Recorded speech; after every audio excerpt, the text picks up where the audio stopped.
We're sitting in a diner here, a local diner in Kankakee, and we're sitting with Allison, Stephen, Cindy, and we're talking about podcasting.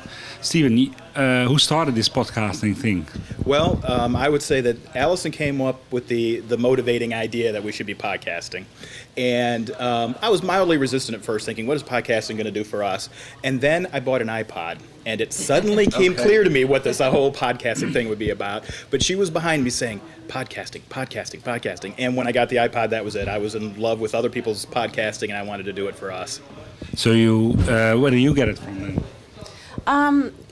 Just, other libraries. Well, actually, podcasting, there haven't been too many libraries before us that have been podcasting. I think just reading about it on the blogs and knowing that that's kind of an up-and-coming technology. Okay, so you were already blogging.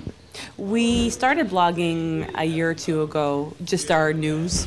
We started blogging, Staff and Cindy and Steve started doing a blog about 6 months ago. Yeah, but I've been reading blogs for, a couple of years. And you came up to Cindy and you said, Cindy, we need funds to do podcasting. Well, we're really good at doing things on the cheap. And so we were able to get started for probably less than $100. So and then once it started, we did our first couple of them. And I think our very first podcast was Arlo Guthrie. He was doing a tour through here. Great. And so and that was kind of our kickoff. And we learned a lot about that. And we also learned that we needed to have a little nicer equipment. And so through some other grants and as opportunities arose, we started investing more into the equipment so we could do a better quality of the podcasts. So I think it's been well worth it because the statistics have been... Yes, well, that's what I'm worried. The statistics, how many people listen to it? Probably, all of our podcasts, a few hundred a month. Yeah, and we have several podcasts, and the old ones keep coming back. The Arlo Guthrie one, we're always getting... Oh, yeah. We usually have 50, 60 a month from Arlo Guthrie, and that's more than a year old. And that's our worst audio. Yeah, it's terrible. Yeah, the first one sounds terrible, but since it's Arlo Guthrie, people are already listening to it.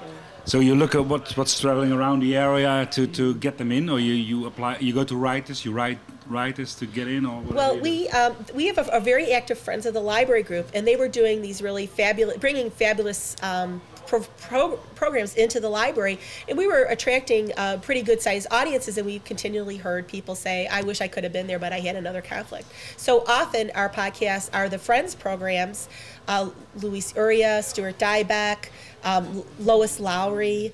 The Friends paid for those programs. They were at our library. Great. And then we video or audio record them and put them on our website. So, and then the Friends help promote those to the other members that weren't there that night, or often will re-listen because they enjoyed the program. So it's worked out well. And lectures? You have any lectures in the library that you could not sort of.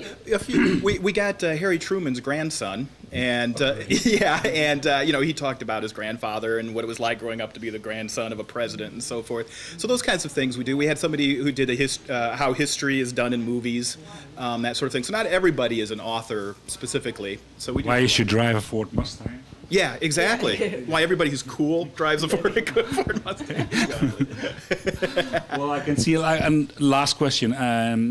I hear something about video casting. Well, what about 5 years? What will we be doing? New, different, wild stuff. What do you have in mind, Stephen? Well, I've been getting a lot of interesting ideas from you. We were trying to find any way that we can bring the content to the people where they are.